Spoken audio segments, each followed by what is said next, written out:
জমকালো আয়োজনে ফ্রান্সে উদযাপিত হল জাতীয় দিবস বাস্তিল। প্যারিসে বিশাল কুচকাওয়াজের মাধ্যমে শুরু হয় আনুষ্ঠানিকতা।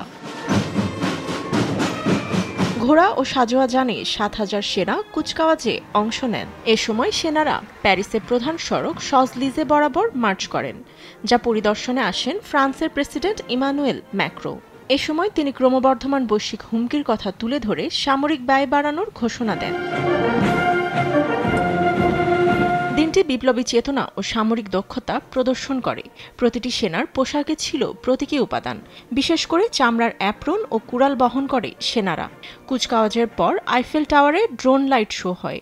এছাড়াও জমকালো এ আয়োজনে ফাইটার জেট বিমানে ফ্লাইওভারের মাধ্যমে প্রদর্শিত হয় ফ্রান্সের পতাকা।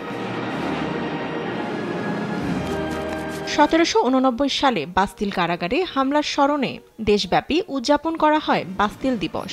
বাস্তিল কারাগারের ইতিহাস ফরাসি বিপ্লবের এক গুরুত্বপূর্ণ মুহূর্ত। এই উপলক্ষে সবচেয়ে বড় ছুটি থাকে দেশব্যাপী।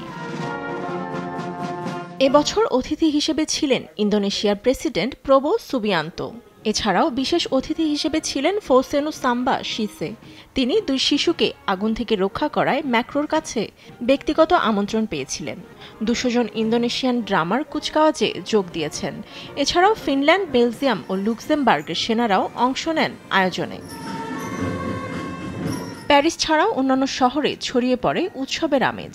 ছুটির দিনটিকে ঘিরে অগ্নি নির্বাপকদের বিশেষ অনুষ্ঠান, পারিবারিক সমাবেশ ও গ্রামীণ নানা উৎসবে মাতেন ফ্রান্সের বাসিন্দারা।